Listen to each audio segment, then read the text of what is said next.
Hello, you beautiful nerds. So this is only Jordan Peele's third film, but his first two were massive mega hits that made stupid money, especially for R-rated films. So the guy has become one of the most celebrated filmmakers of recent history and a revolutionary figure in black cinema. But one of his movies is trash.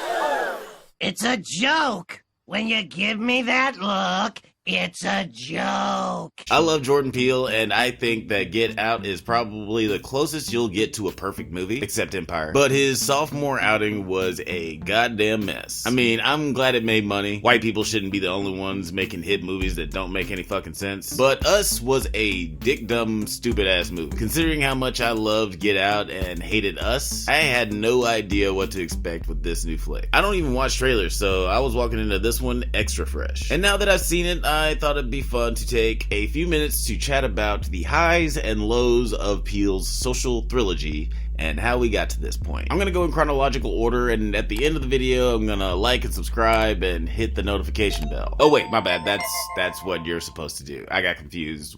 Like who's doing what? What I'm supposed to do is talk about these Jordan Peele movies, and at the end, I'm gonna rank all of his flicks. And be warned, if you haven't seen any of these movies, I'm about to treat them all like rich kids and spoil the fuck out of them. So get yourself really, really, really relaxed, or get riggedy wrecked, son!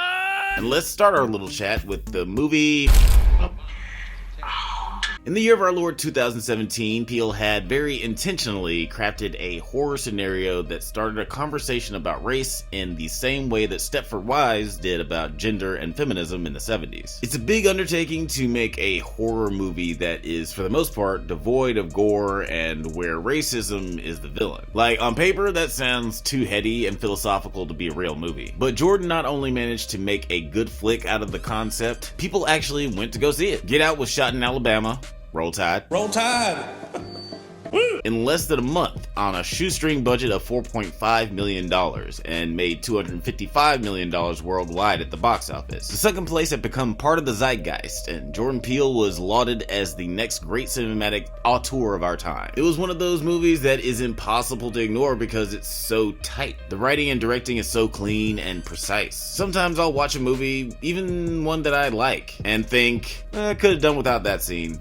Or, that was a weird and unnecessary camera movement, but in Get Out, you can see the intention behind every decision. And not for nothing, there isn't a single weak link in the cast. Everyone is a perfect fit for their individual role and is expertly directed to give some of the most memorable performances in cinematic history. I can't say enough about how wonderfully crafted this movie is and how important its impact was on cinema. Nor do I think I can say anything new about this movie that you haven't heard from, like, Wisecrack, but I will say I don't think we get movies like Invisible Man or Candyman if Get Out doesn't do as well as it did. No one was more excited than me for Jordan's follow-up, and I saw Us the weekend it came out. And that movie was... It was bad! Yeah, it's time to talk about... Us, motherfucker. Yeah, this movie was very disappointing to me. There are a lot of good things going on with this film. It looks wonderful. Jordan Peele works with the DP from It Follows and Split, and dude brings some pretty spooky imagery to the table. Now, I thought I already done told y'all to get off my property. Lord, I'm having a heart attack. Damn, this is some scary shit. The cast is great. Winston Duke is hilarious, and Lupita Nyong'o is sensational. Despite how I feel about this movie's story, Lupita should have gotten an Oscar nom for this performance. Straight up. Name an actor who had a better performance in 2019. I'll wait.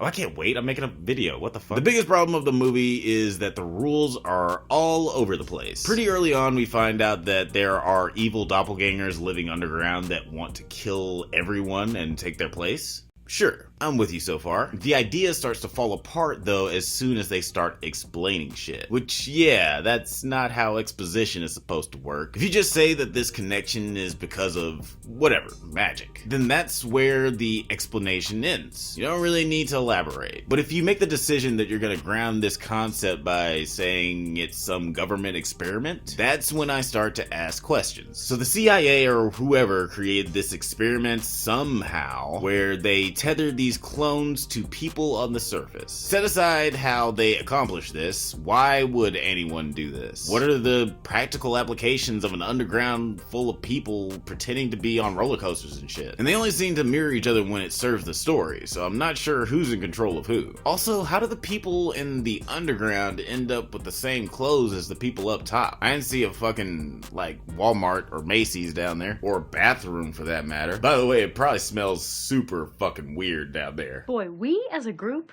might not smell great. Another part of this movie that needs more explanation is what exactly the fuck is going on with Lupita. At the beginning of the movie, she understandably doesn't want to go to this vacation spot because that's where she was essentially swapped places with the identical Lupita. But the movie makes it seem like something supernatural is going on. With the frisbee and the clock and the feeling she's getting, it seems like she's getting haunted by something physically, not psychologically. Then when it's revealed that she's the victim of a secret project by a secret government agency, it calls into question why we had these creepy moments at the beginning. And lastly, I got 5 on it.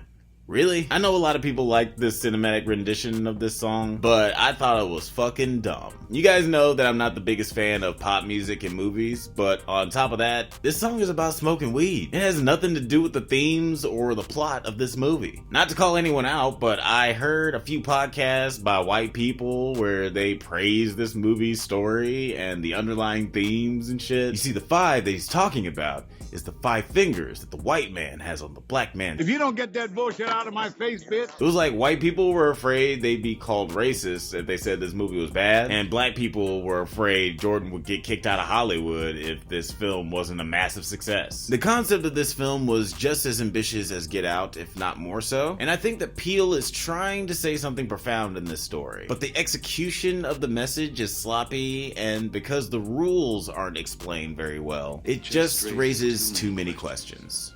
Sorry. As much as I hate this movie, I know I wouldn't have such strong feelings towards Us if I wasn't such a big fan of Peele's first outing. But now Peele's 3rd film is upon us, so let's talk about... I think it's only fitting that we're talking about this film last because it is the culmination of everything Peele does well and a correction of some of the misfires in his last film. The idea of making a Close Encounters / Jaws movie is pretty rad, and when I realized that that's what the movie was, I was surprised that no one had done it before. I mean, the twist was the flying saucer, a figure we've associated with an alien spacecraft since, like, forever. Is in actuality a living creature was an original and thought-provoking idea. I mean, it's still horrifying, but it changes the way you look at the behaviors of the creature in the film. And it also makes you rethink every abduction story you've ever heard and subconsciously start re-engineering it to fit this idea. The scenes where the main characters are trying to avoid making eye contact with the alien is reminiscent of those videos of people confronted by animals in the wild, and how you can see the terror of knowing that any little provocation could mean death. By slowly crouching down and averting your eyes, your body language tells the gorilla you are not a threat to him. Without it being a terribly gory film, there is a good amount of disturbing imagery. When it comes to the more horrific moments in the flick, Jordan leans more into the Denis Villeneuve style of filmmaking. One of my favorite things that Denis does is allude to something terrible or violent happening rather than actually showing you. We hear the bloody thuds of Gordy pounding the bodies of the sitcom cast. We hear the screams of the Jupiter's Claim audience get silenced by the wet crunch of the alien devouring them. And though it makes these scenes less gory, I think it's an effective way of evoking terror. And when it starts spitting blood all over the house, not only did it look cool, it weirdly reminded me of that scene from Harold and Kumar where the raccoon is just like vomiting blood in anger or whatever. For some reason, because of this very nonsense movie, it made me feel like that was like a natural animalistic thing for it to do. Terrible reference, but whatever, it worked for me. The scope of this film is massive. I mean, it's not Independence Day or anything. This isn't a swashbuckling battle between the forces of good and evil with lasers and tanks and shit. But the DP, Hoyt von Hoytema, still makes great use of the gorgeous wide open fields and mountainous landscape. I mean, there are shots that make you feel despair, scenes that make you feel claustrophobic, scenes that make you feel triumphant, and scenes that make you feel really small. And all of those moments are dependent on framing and perspective. It's pretty incredible. Peele has used different cinematographers for all 3 of his films, but considering Considering how well Hoytema works with perspective, I think that this was the perfect choice for this movie. The cast is superb. Newcomer Brandon Perea is so damn good. I didn't watch the trailer, so I assumed that Steven Yeun was gonna be like the third lead, but Brandon Perea was a great addition to the cast. By the way, Steven Yeun was awesome too, but the story really follows Brandon, Daniel, and Kiki. Peele works with Daniel Kaluuya again, and his performance is weird in this movie. I really like him as an actor, but sometimes I don't understand his choices. Like, intellectually, I get that his character is reserved and determined and a little awkward, but his performance just comes off as detached and boring. I would have been very interested to see what an actor like John Boyega or Lakeith Stanfield would have done if they were in this role instead. Again, I love Daniel, but I think he might be miscast for this movie. Keke Palmer though, Keke Palmer is an experience. Keke Palmer is the heart of this movie and carries that responsibility with ease, charm, and grace. She just injects so much energy and realness into this flick. It's insane. It's kind of crazy to think that her resurgence in popularity is in part because of that Timothée Chalamet thing where he was acting all thirsty as fuck. It's crazy. I think a lot about how different her career would look if she didn't blow up so much on Twitter in the past couple of years. But whatever the reason, I am so glad that Keke is being recognized again. She straight up steals every stinking scene in this movie, and I hope that this is the beginning of the Keke Renaissance, because she is an absolute delight and the clear MVP of this. You're the real MVP. People have been confused by some of the story elements, which I guess is fair, but some of those questions that I feel do have clear answers don't necessarily need to be answered to make the movie good, if that makes any sense. Just knowing those answers makes the movie even better. Like, I've heard some criticism about the old director dude. A lot of people feel like his sacrifice is random and lacked motivation, but besides him being straight up nuts for film, there's a moment between him and Angel where you see that the director is taking meds, and Angel seems to think that they are fairly serious from the pensive look they both share. I mean, this guy's fucking dressed like the Grim Reaper. So yeah, I definitely think that motivated his actions. I will admit that the first time that I saw the movie, the Gordy stuff kinda went over my head, mainly because I was looking for it to have something to do with the aliens. I was just waiting for the other shoe to drop, pun mildly intended, and for some expository scene to show that Gordy was being controlled by the aliens or some such shit. I didn't think that the scene was pointless or anything. I was very aware that I had just missed the point of this particular scene. And even before I knew why it was in the movie or what it meant, it didn't ruin the movie for me, because that Gordy scene was metal as fuck.